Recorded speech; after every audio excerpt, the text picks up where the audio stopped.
let me tell you something. There was I in my musings, like many other men of culture, thinking, gee, James Bond is such a badass character. Right after that, I thought, dang, I want to watch some 007 movies, which led me to a certain realization about the 007 movie franchise. It is a long one. That's what she said, by the way. Going as far back as the 1960s, and that I haven't watched nearly half of them. So, as a fan of James Bond, I accepted the mission. My assignment is to go back, watch all of the 007 movies in order, and unleash my review/retrospective into the world. With that said, gentlemen and ladies, I'd like to invite you to accompany me, get your license to chill, grab a drink, shaking, not stirred, and let us dive into this wild ride. Our first assignment, Dr. No. By the way, I'd be remiss if I didn't mention, expect some heavy spoilers here.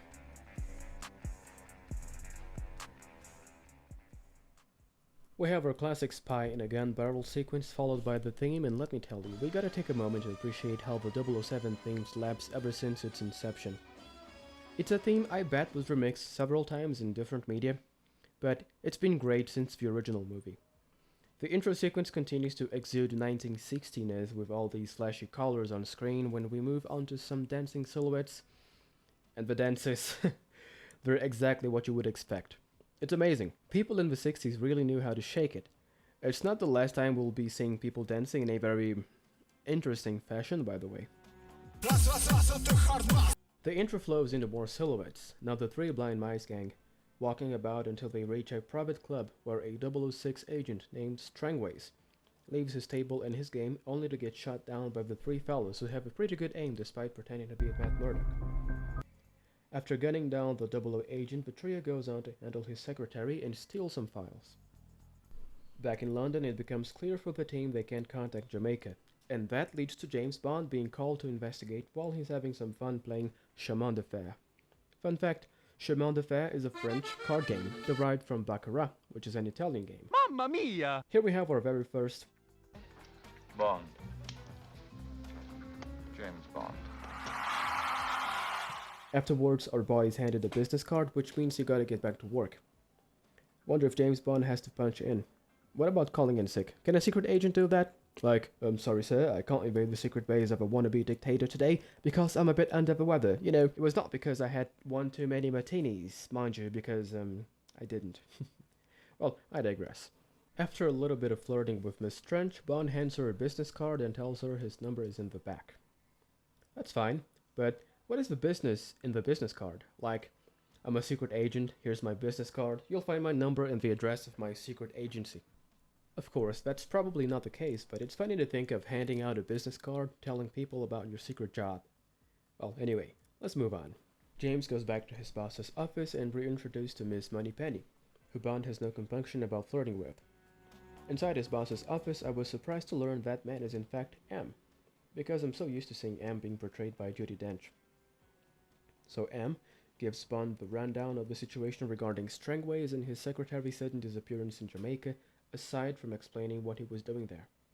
Basically, investigating for the Americans why their Cape Canaveral rockets kept being thrown off balance and in the wrong direction, right when they were trying to get a rocket to orbit around the moon. Afterwards, M sends Bond on his way, and in the same scene we are introduced to one of the most recognizable elements associated with James Bond, the Walther PPK.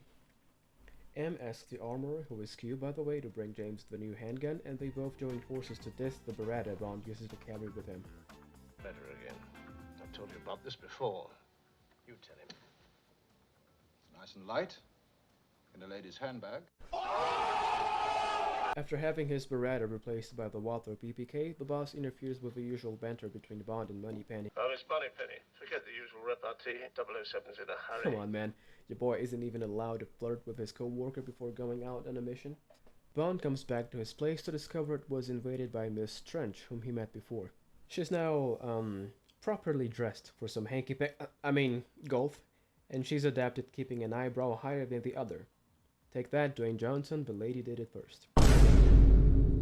James had to get on a flight for Jamaica, but my boy has a clear sense of priorities. Yeah, I've been there, but it was more like, oh, we could have some fun now, but don't forget you have 30 minutes before you have to leave. And I go, honey, don't worry, I only need 3.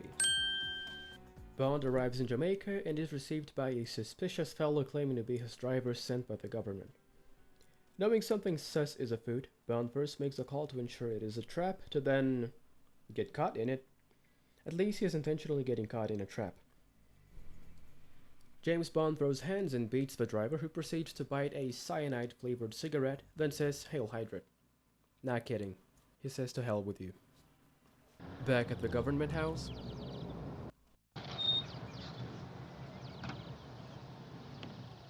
Sergeant, make sure he doesn't get away. I see you have a sense of humor. 007 proceeds to begin his investigation proper, then goes back to his place, and we have another iconic moment. One medium dry vodka martini, mixed like you said, sir, and not stirred. Well, it wasn't James Bond going shaken, not stirred, as I'm used to, but that box is checked. Bond continues his investigation, talking to the last people Strangways had contact with, including a man named Quarrel at the shore, who then suspiciously seems to withhold some information. The investigation leads us to a certain bar where we meet. Hey, what's that? It seems Ian Fleming is fond of giving his characters very creative names. Bond heads to the back of the bar to have a more private conversation with Quarrel, only to be ambushed by him. And can we take a moment to go back to the subtle acting by Mr. Connery? James Bond is a calm, collected, and usually a badass, but here he denotes something like a slight vulnerability, perhaps fear, knowing he's in a bind now. I just found this really cool. Naturally, the moment is fleeting because Bond immediately turns the table, only to have the tables turned again. Not to worry though, because turns out the gentleman is Felix Leiter from the CIA, his American contact on this mission. Quarrel and Puss Feller are helping him, and after that little scuffle, all is well. This is Quarrel. He's been helping me. No hard feelings, I hope. Only a sore hand. Glad to know you, Mr. Bond. It's funny how Quarrel is all friendly with Bond as if they haven't fought or he wasn't willing to stab him just a few moments ago. And this is how boys make new friends, everyone. They beat the crap out of each other and then, "Hey man, let's play some Fortnite or COD later on." That's Puss Fella. He owns the place. I hope he cooks better than he fights. The whole party then go to a party to discuss their plans. The singer's not lip-syncing, right? Waving down the boat, weaving in and out, it's so easy to jump up. Take a pretty girl, make a whirl, and then both begin again, jump up. Also, kinda hard to pay attention to the serious conversation they're having while people are dancing like that in the background. Again, I'm truly not mocking. I just find really amusing how people used to dance in the 60s, or at least how they were portrayed dancing in media at the time. Oh, and this dude right here. My man, are you being possessed or something? Or I'm not sure if this dude is dancing or just, I don't know, summoning Lord Cthulhu. The gentlemen are putting their minds to work when the photographer from an earlier part of the movie takes another picture of James Bond. She's then brought to the table by Quarrel for a little inquiry. I want you to take a look at this scene. Ever seen this girl before? She come here sometimes? She being a nuisance to you? Huh? You want for me to get rid of her? No. Just ring the Gleaner and find out if they sent a photographer here tonight, will you? Okay. We don't get nothing out of this gal. You want for me to break her arm? Another time. It's amazing how they simply have that conversation in such a carefree manner. Gotta love how movies weren't overly sanitized and safe. A scene like this in 2023 would cause some activists to shout from their social media rooftop how that's offensive or hurt my feelings. Anyway, moving on. Bond learns about Strangway's visit to Crab Key Island and decides to head there, but not before inquiring Professor Dent, whom he met at Queen's Club, about a receipt he found in Strangway's office. Afterwards, Professor Dent goes back to Crab Key to alert Dr. No. Sit down. Why have you disobeyed my strictest rule and come in daylight? I had to. Bond came to see me this morning. Yes, I know. I gave orders that he should be killed. Why is he still alive? Our attempts failed. Your attempts failed. I do not like failure. You are not going to fail me again, Professor. Go to the table.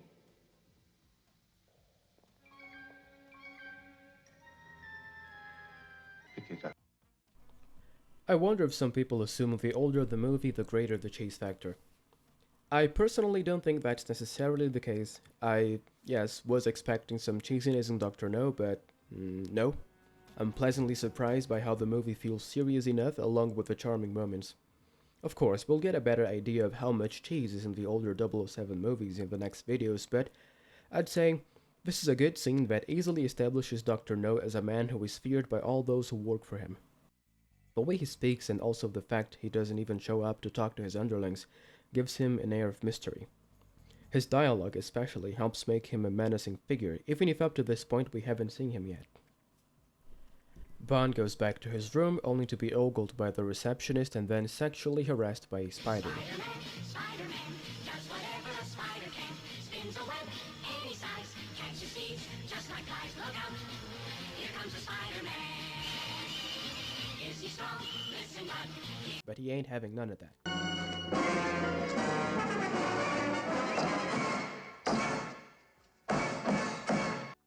After getting some info from Playdell Smith, the chief secretary at the government house, James finds out the rocks Strangways brought from Crab Key were radioactive, which goes against what Professor Dent had previously told him. Before leaving the office, 007 pulls another bird, Miss Taro, Smith's secretary. 007 reveals his findings to his associates, and Quarrel decides to take him to further investigate in Crab Key despite a few reservations about a certain dragon in the island.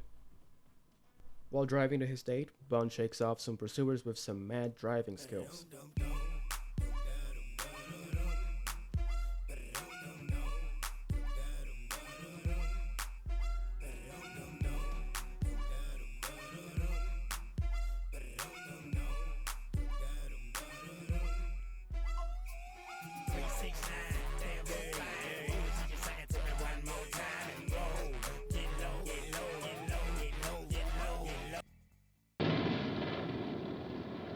How did it happen? I think they were on their way to a funeral. To Miss Taro's surprise, Bond arrives at her apartment and after a little exchange, Bond is biting her towel. Come on, James, I know you have your suave mannerisms and all, but is that your kink? Alright, I won't ask questions. Bond gets rid of Miss Taro and now has the place all to himself, where he lays a trap for anyone who would try to eliminate him while he sleeps. And it works, because none other than Professor Dent gets caught. After spilling the beans, we are treated to a badass moment. I'm working for... Mr. Smith and Wesson. And you've had your 6.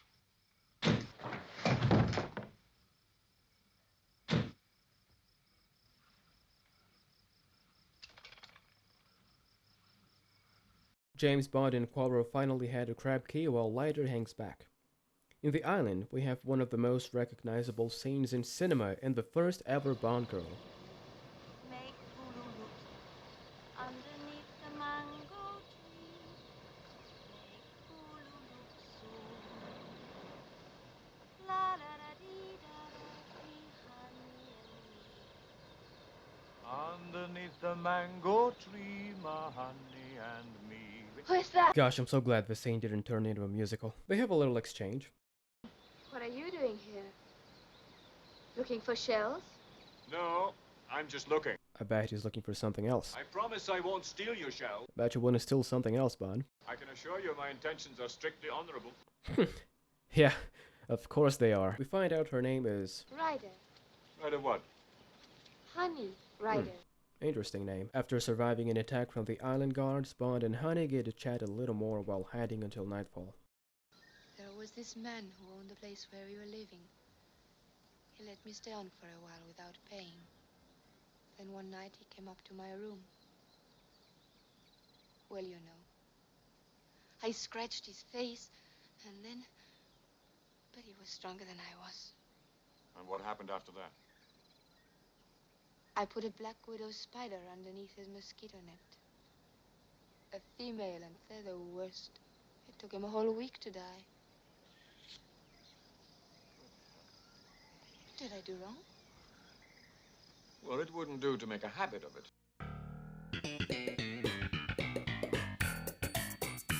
In the middle of the Stygian darkness, the so-called dragon finally appears and sadly kills Quarrel. Bond and Honey Ryder are captured and brought to Dr. No's base. We picked up some radioactive contamination. Do the girl first. Now look, man, we give the orders around here. Yeah, that's fine, but do something about this, will you? Here, come here, you. Now that is a display of badassery. Bond is in cuffs but still giving orders to the multicolored AIM soldiers. He truly doesn't take crap from anyone, not even his captors. Also, fun to point out how the base they were taken to feels more like a hotel with room service included. That's a dedicated actress. Bond finally meets Dr. No, who immediately pulls a Professor X on him by reading his mind. We could be hundreds of feet beneath the sea here. And look at that. Sea tulips. They do not grow above 200 feet. $1 million, Mr. Bond. You were wondering what it cost. As a matter of fact, I was. From here on out, our protagonist is face to face with the bad guy and we're treated to some nice banter between them about Dr. No's awesome aquarium. You were admiring my aquarium. Yes. It's quite impressive. A unique feat of engineering, if I may say so. I designed it myself. The glass is convex, 10 inches thick, which accounts for the magnifying effect. Minnows pretending they're whales. Just like you on this island, Dr. No. It depends, Mr. Bond, on which side of the glass you are. Bond and No have an awesome conversation here. No really shows he's a highly intelligent individual, not allowing Bond to outsmart him, try as he might, while the 008 agent also shows he's a formidable intellectual opponent. He also speaks with such serene confidence. And also here we have the first mention of Spectre. Spectre? Spectre. Which stands for Special Executive for Counterintelligence, Terrorism, Revenge, Extortion. the evil organization featured in the James Bond stories. Their interaction is quite engrossing. It gives us insight into who Dr. No is, his plans, and even his opinions about Bond, who gives us another sample of his witty sarcasm. World domination. That same old dream. Our asylums are full of people who think they're Napoleon or God. I could have had you killed in the swamp. And why didn't you? You cost me time, money, effort. You damaged my organization and my pride. I was curious to see what kind of a man you were. I thought there might even be a place for you with Spectre. Well, I'm flattered. I prefer the revenge department. Of course, my first job would be finding the man who killed Strangways and Quarrel. The romantic dinner ends when Dr. No is called to the control room while Bond is softened up by the guards and taken to a room. From here on out, we're in the home stretch. 007 escapes captivity Super Mario style, going from tube to tube, and steals the guard's uniform. Our agent then goes to the main control room where he sneaks 100 his way around the room and thwarts Dr. No's plans. They fight until Dr. No is defeated and just a thumbs up shy of dying like the Terminator.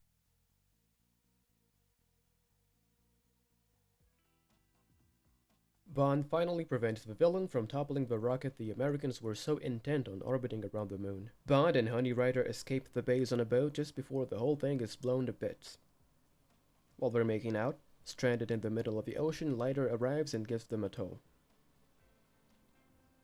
And there is our happy conclusion. Bond gets the Bond girl and, well, I guess they have no trouble being stranded in the ocean again. The end. Boy, what a ride. I gotta say, I really enjoyed my time watching this movie and of course reviewing it in this video. And granted, I like me some old movies and I've always been a fan of James Bond, in fact, ever since I was a child. But I think this was a solid first entry in the 007 movie franchise. Sean Connery is such a perfect fit for the character. In my view, he totally nailed the aspects we've come to expect, like the charm, the wit, and how he carries himself. A true gentleman, who is respectful but doesn't kiss ass, who keeps his manners but is lethal whenever needed. Like I said, I've been a fan of the character ever since I was a kid, and I grew up on the movie starring Pierce Brosnan, whom I've always considered my favorite version of the character. Yet, the OG Sean Connery James Bond is great, and I'm excited to check his other performances in the franchise. It's interesting how we've got the basics of who James Bond is while keeping some mystery surrounding his background. He used to do intelligence work according to his interaction with M, so we can assume our badass 00 agent was once a pencil pusher. Seems we all have humble beginnings. Also, when Honey asks him if he has a woman of his own, Sean Connery uses his acting chops to give us a very subtle performance. Does 007 have somebody out there who owns or have broken his heart? Is it Moneypenny? We already know Mr. Bond is free like a bird, but still, I enjoyed the subtlety of the scene. Interestingly, Dr. No is the 6th installment in the 007 novels despite being the first movie. Apparently, it was chosen because it was the most straightforward story to adapt. Speaking of adaptations, as is often the case, a movie is seldom a one-to-one representation of its source material. Yet, Dr. No has many similarities to the novel aside from basically following the same plot. Now, about the differences, here are some of them. Bond having a centipede in his hotel room instead of a tarantula, the final escape from the island in the Dragon Swamp buggy, and the introduction of Spectre, which wouldn't appear until Thunderball in the novels. Basic stuff, but when you learn of the omission of Bond finding a giant squid, you start seeing what kind of movie this could be. That gives us some new perspectives. 1. The original novel goes to some interesting places, to say the least. And 2. Now that you learned Bond fought a giant squid, riding a giant wave doesn't seem like the single most bonkers thing Bond ever did. I did take a look at the giant squid moment in the novel and it's pretty hype. Gave me a Leon vs. Del Lago in Resident Evil 4 vibes. Some more fun facts is that, in the novel, the villain's full name is Julius No, and the Bond girl is actually called Honey Chili Rider. In the movie, the men who kill Strangways are the Three Blind Mice gang, but in the novel they're simply called the Three Blind Men, with the added description of being half black and half Chinese. As I've mentioned before, I was used to seeing M being portrayed by Judi Dench. In the novels, M is a man called Miles Meservey. Apparently he was only known by the initials M and M in the novels until the name revealed in The Man with the Golden Gun. And that's about it for this video. Solid first entry in the 007 movie franchise. Had a lot of fun having my first contact with this movie, its 1960s vibes and Sean Connery's portrayal. And yes, this channel is called Games and Flicks for a reason, so I may in the future do a video on From Russia with Love, the game. But for the time being, let us continue to talk James Bond movies by order of release, and our next stop is exactly From Russia with Love. Thanks for watching, catch you later.